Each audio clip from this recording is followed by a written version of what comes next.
आप देख रहे हैं आई रिपोर्टर लाइव न्यूज नेटवर्क, देश का बढ़ता हुआ न्यूज चैनल।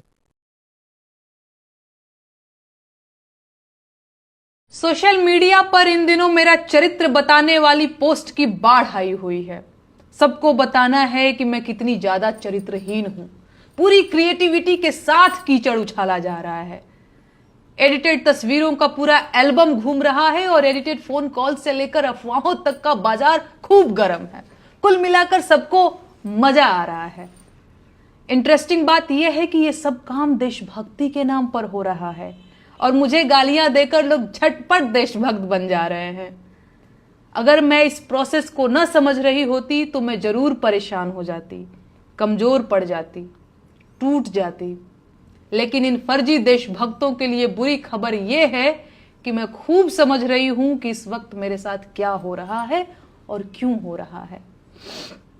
मैं इस सरकार से सवाल पूछ रही हूं, लेकिन सरकार के पास मेरे सवालों का कोई जवाब नहीं है, तो बदले में मुझे गालियां दिलवाई जा रही हैं। सवाल पूछने वाली लड़कियों को रोकने का सबसे आसान तरीका यही तो है, उनके चरित्र पर सवाल उठा दो। बेचारी डर जाएंगी। न डरे तो वैश्या बोल दो, उनके घर वाले डर जाएंगे और उन्हें चुप करा देंगे। फिर भी ना माने तो देशद्रोही और गद्दार बोल दो, FIR दर्ज करा दो, जेल का डर दिखा दो। ये लोग इतने कायर हैं कि सवाल पूछने वाली एक लड़की को बर्दाश्त नहीं कर पा रहे हैं। पूरी IT सेल की फौज लगा रखी है। मेरा फोन नंबर तक वायरल कर दिया गया है। डेली सैकड़ों फोन कॉल्स आ रहे हैं और ये सब सिर्फ इसलिए कि मेरा हौसला टूट जाए। मुझे गालियां देने वाले लोग कोई और लोग नहीं हैं। ये वही लोग हैं जिन्होंने सावित्रीबाई फुले के ऊपर कीचड़ फेंका था।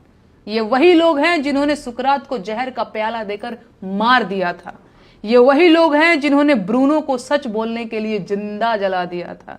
ये वही लोग हैं जिन्होंने मीराबाई राठौर को जहर देकर मारने की कोशिश की थी। ये वही लोग हैं जिन्होंने माता सीता को अग्नि परीक्षा देने के लिए मजबूर कर दिया था। ऐसे मूर्ख और धूर्त हर युग हर जमाने में हुए हैं और मैं इस परिदृश्य को बहुत कायदे से समझ रही हूं। इस जमाने के मूर्ख और धूर्त मुझे चाहे जितना अपमानित करें, प्रताड़ित करें, मैं हारने वाली नहीं हूं।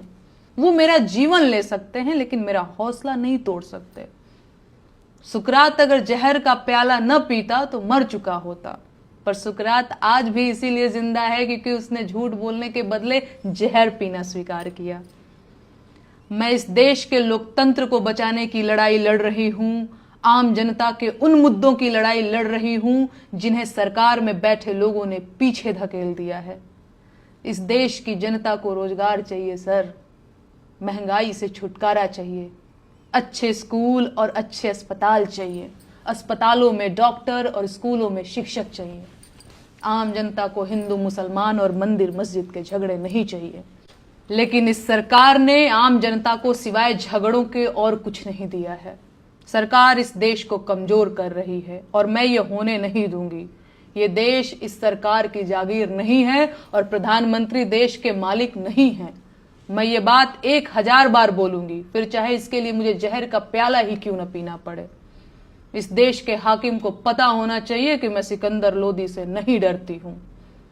बाकी इस देश के महिला आयोग से मुझे कोई शिकायत नहीं है। आपकी मजबूरी मैं समझ सकती हूं। भाजपा के नेता महिलाओं पर जिस मुखरता से बयान दे रहे हैं उसे देखकर मैं आपकी हालत का अंदाजा लगा पा रही हूं। तो आप लोग अपना ख्याल रखिए। नमस्ते जीत जी।